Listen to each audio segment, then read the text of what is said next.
Hello students, welcome to our YouTube channel English steno academy. Last video में आपने अपने consonants को complete किया था। कॉन्सोनेंट्स 26 होते हैं शॉर्ट हैंड में और वो हमने 4 कैटेगरीज में डिवाइडेड किए थे। तो पहले आप उन्हें जाके रिवाइज कीजिए, अगर आपने नहीं देखे हैं तो उनको देखिए, उसके बाद आपको ज्वाइनिंग का कॉन्सेप्ट समझ आएगा। कॉन्सोनेंट्स को अभी हमने अलग अलग पढ़ा था। हमारे पास टोटल जो कॉन्सोनेंट्स थे वो थे 26 और इन 26 कॉन्सोनेंट्स को हमने अलग अलग कैटेगरीज में डिवाइड करके पढ़ा था। अब नेक्स्ट जो हमारे पास कॉन्सेप्ट है वो है ज्वाइनिंग्स का। अभी हमने इन 26 को अलग अलग पढ़ा, अब हम इनको एक साथ ज्वाइन करके पढ़ेंगे टू फॉर्म अ वर्ड, एक वर्ड बनाने के लिए। वावल्स नहीं होंगे इसमें, उसके अलावा ये फॉर्म करेगा एक वर्ड। इस ज्वाइनिंग के कॉन्सेप्ट को समझने के लिए हमें कुछ रूल समझने होंगे। तो सबसे पहले कुछ रूल्स है हमारे पास। फर्स्ट रूल है हमारे पास, do not lift the pencil. हमें पेंसिल को लिफ्ट नहीं करना है। अब किस पॉइंट पर पेंसिल को लिफ्ट नहीं करना है? फॉर एग्जाम्पल हमारे पास वर्ड है बी और पी। ये वर्ड है, आपने अभी तक पढ़ा बी को ऐसे और पी को लाइट। अगर मैंने आपको बोला है कि इसे ज्वाइन करना है, दैट मीन्स इन दोनों को ज्वाइन करना होगा। तो अगर मैं इन दोनों को ज्वाइन कर देती हूँ तो कैसे लिखा जाएगा? ये बी और ये हो गया पी, बी पी। जैसे मुझे लिखना है बी और टी, तो ये हो गया हमारा बी और ये है हमारा टी। अगर मैं इसको ज्वाइन करती हूँ तो ये हो जाएगा बी और ये हो जाएगा टी। मतलब जिस पॉइंट पर ये दोनों इंटरसेक्ट करेंगे वहां पर हमें अपनी पेंसिल को लिफ्ट नहीं करना है। मतलब इस पॉइंट पर जहां पर दो स्ट्रोक इंटरसेक्ट कर रहे हैं वहां पर हमें अपनी पेंसिल को लिफ्ट नहीं करना है। तो पहला रूल यही कहता है कि do not lift the pencil. Next rule पे चलते हैं। नेक्स्ट रूल है हमारे पास, ending of the first stroke is the beginning of the second stroke. इसका मतलब क्या है कि जब हमारा फर्स्ट स्ट्रोक एंड होगा तो वहीं से हमारा सेकेंड स्ट्रोक शुरू होगा। आपने इसमें भी देखा हो, जैसे बी और टी है, बी हमारा खत्म हुआ मीन्स फर्स्ट स्ट्रोक खत्म हुआ, तो टी हमारा शुरू हुआ मीन्स सेकेंड स्ट्रोक हमारा शुरू हुआ। फॉर एग्जाम्पल मुझे लिखना है एफ और बी, तो ये हो गया एफ और ये हो गया बी। तो एफ हमारा खत्म हुआ तो बी हमारा क्या हुआ? शुरू हुआ। नेक्स्ट है, जैसे मुझे लिखना है टी और बी, तो टी मेरा खत्म हुआ तो यहाँ से बी मेरा शुरू होगा। तो ये है हमारे पास नेक्स्ट रूल। पहला रूल था do not lift the pencil, pencil को लिफ्ट नहीं करना है किसी भी पॉइंट पर जहाँ पर दो इंटरसेक्ट हो रहे हों। सेकेंड रूल है ending of the first stroke is the beginning of the second stroke, means जब हमारा फर्स्ट स्ट्रोक एंड होगा तो दूसरा स्ट्रोक शुरू होगा। थर्ड रूल है हमारे पास, do not change the directions. हमने 4 डायरेक्शंस पढ़ी थी, याद होगा आपको, straight downward stroke, curve stroke, horizontal stroke और अपवर्ड स्ट्रोक। ये 4 डायरेक्शंस हमने पढ़ी थी। इन 4 डायरेक्शंस के अलावा और कोई डायरेक्शन आप अपनी तरफ से ऐड ऑन नहीं करेंगे। फॉर एग्जाम्पल जैसे मुझे लिखना है यही बी और टी, बी हमने लिखा इस तरह से और टी हम लिखते हैं इस तरह से। बी और टी को अगर मैं ज्वाइन करूं तो ये हो जाएगा बी, पर टी को हम इस तरह नहीं लिखेंगे। ये टी की डायरेक्शन हो गई अपवर्ड, पर हमने टी की डायरेक्शन सीखी क्या है? डाउनवर्ड। तो हमें बी टी कैसे लिखना है? ये हो गया बी और ये हो गया टी। तो टी की डायरेक्शन क्या हो गई? डाउनवर्ड।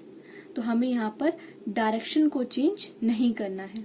एक और एग्जांपल लेते हैं, जैसे मुझे लिखना है एफ बी, तो ये हो गया एफ और ये हो गया बी।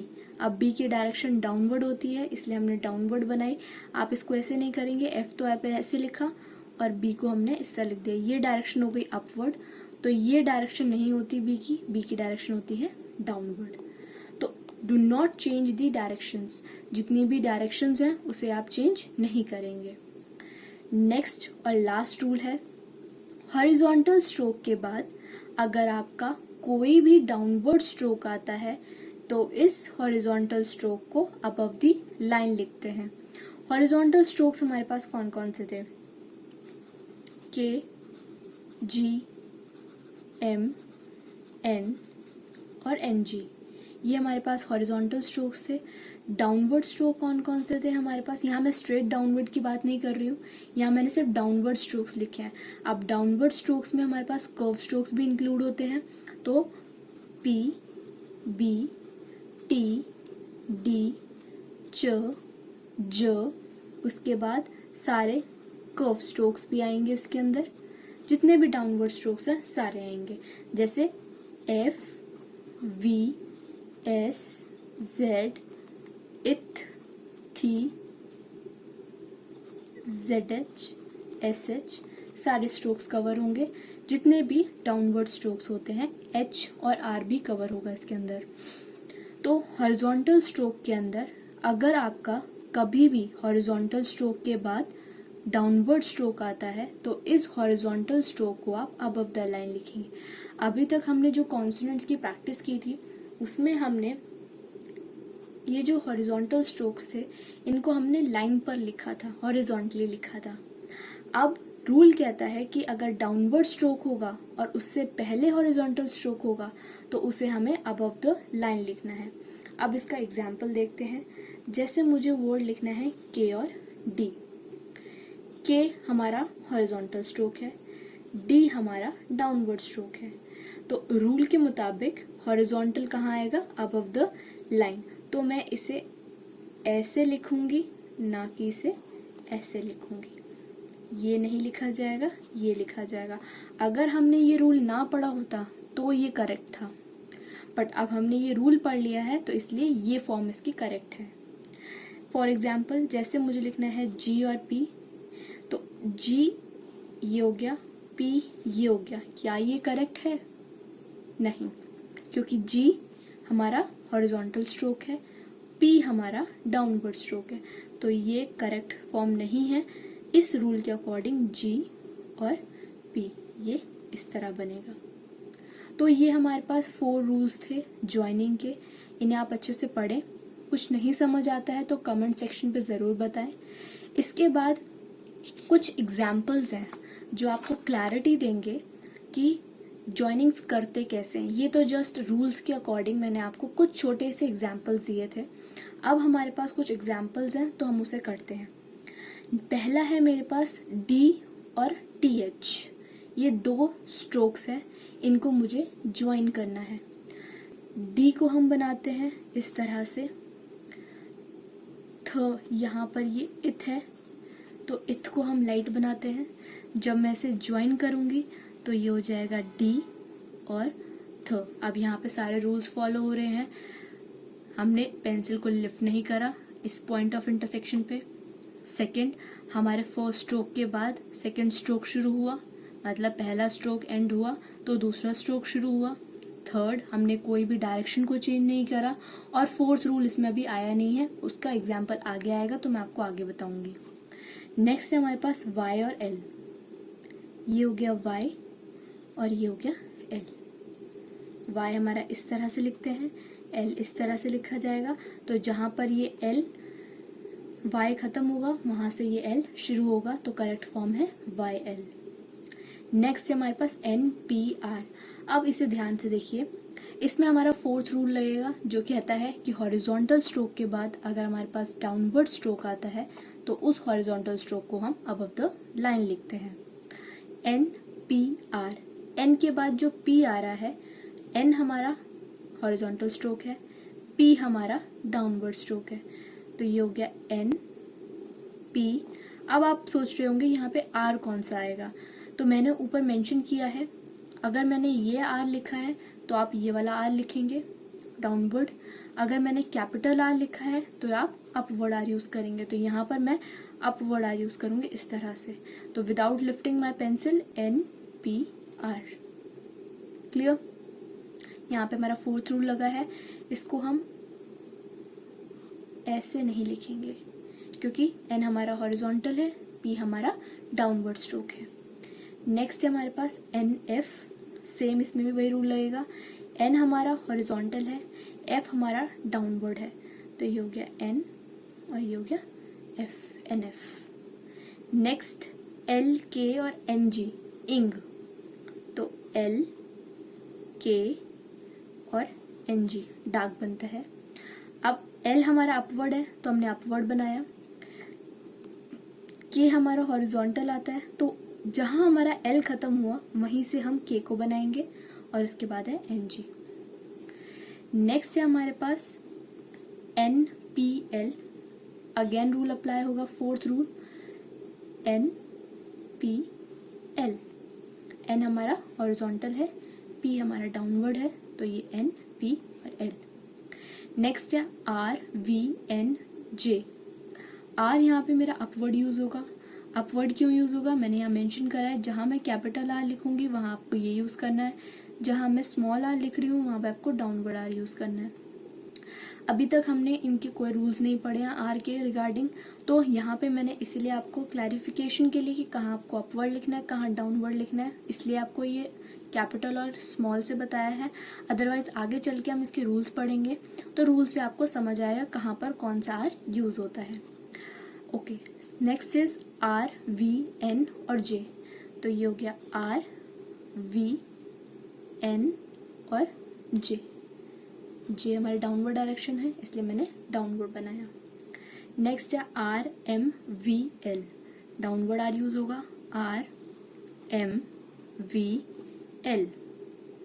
नेक्स्ट है हमारा R M D, R M, अब डी कुछ बच्चे क्या करते हैं यहाँ से अपवर्ड लिख देते हैं, नहीं, यहाँ पर डायरेक्शन चेंज हो गई, ये नहीं लिखेंगे हम, आर एम और डी डाउनवर्ड डायरेक्शन है। नेक्स्ट है हमारे पास के आर डी, के आर डी, क्या ये करेक्ट फॉर्म है या फिर के आर डी, क्या ये करेक्ट फॉर्म है, दोनों में से कौन सी करेक्ट फॉर्म है? हमारी करेक्ट फॉर्म जो है वो है ये। हॉरिजॉन्टल के बाद यहाँ पर अपवर्ड स्ट्रोक है तो वो नॉर्मल हॉरिजॉन्टल लाइन पे लिखा जाएगा। वो रूल केवल डाउनवर्ड स्ट्रोक के लिए था कि हॉरिजॉन्टल के बाद डाउनवर्ड आता है तो वो रूल अप्लाई होता है। अगर यहाँ पर आपका के बाद अपवर्ड स्ट्रोक आया, आपने पढ़ा था आर हमारा अपवर्ड स्ट्रोक है, तो इसके लिए ये रूल अप्लाई नहीं होगा, वो सिर्फ डाउनवर्ड के केस में होगा। आई होप आपको इतना समझ आया हो। नेक्स्ट मैंने कुछ और एग्जाम्पल्स लिखे हैं आपको ताकि और क्लैरिटी हो। के डी, के डी, अब के डी, डी आपका डाउनवर्ड स्ट्रोक है इसलिए मेरे के दोनों जो हैं वो हॉरिजॉन्टल हैं तो ये मैंने अबव लिखे हैं। नेक्स्ट है M N T B, M N T B, अब एम एन के बाद जो टी है वो मेरा डाउनवर्ड स्ट्रोक है इसलिए मैंने एम और एन को दोनों ऊपर लिखा है। नेक्स्ट है F M L, F M L, अब एफ एम एल इसमें तो कोई न्यू रूल है नहीं, सारा जो पुराना पढ़ा हमने वही है, ना फोर्थ रूल अप्लाई हो रहा है तो ये सिंपल है। नेक्स्ट है हमारे पास एस एच मतलब श बी एल, तो श ब और ल। नेक्स्ट है एल एन च, एल एन और च। नेक्स्ट है D N D, D N D. अब कुछ बच्चे पूछते हैं ये इस तरह से तो हमने लिखा तो क्या हम इसको ऐसे डार्क कर सकते हैं? नहीं, अगर आपने एक स्ट्रोक लिख दिया है दैट इज अगर वो डार्क है तो आपको उसको डार्क ही लिखना है। अगर मैं यहाँ पे डी की बात कर रही हूँ तो आपको इसको डार्क ही लिखना है, बट अगर मैंने यहाँ टी लिखा होता तो आप इसे लाइट लिखते, तो इसे आप ओवर राइटिंग नहीं करेंगे। जो चीज़ क्लियर है, आपको पता है कि डी हमारा डार्क आता है तो उसको स्टार्टिंग से ही हम डार्क लिखेंगे, तो ये हो गया डी एन डी। दूसरी बात, यहाँ पे एन जो है मैंने लाइन पर लिखा है, अगर आपका इस तरह से बन रहा है तो ये भी गलत नहीं है, पर कोशिश करेंगे कि हम एन को लाइन पर ही लिखें। नेक्स्ट है हमारे पास सी एच मीन्स च, ज और ल, तो ये हो गया च फिर ज और ल। नेक्स्ट है हमारे पास DND ये दोबारा रिपीट हो गया है। Next BML, BML। नेक्स्ट है Y और S, Y और S। तो आई होप आपको ये ज्वाइनिंग समझ आई हो।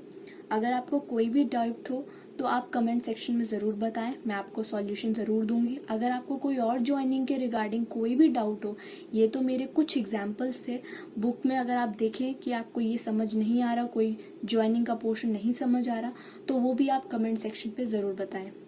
अगर आपको मेरी वीडियो पसंद आई हो तो इसे लाइक, शेयर एंड सब्सक्राइब ज़रूर करें और ज्वाइनिंग की प्रैक्टिस करें। ये तो कुछ रूल्स थे जो मैंने आपको बताए और कुछ उसके एग्जाम्पल्स दिए, बट आपको अपनी तरफ से कुछ कॉन्सोनेंट्स को मिक्स करके आप और भी एग्जाम्पल्स खुद भी क्रिएट कर सकते हैं।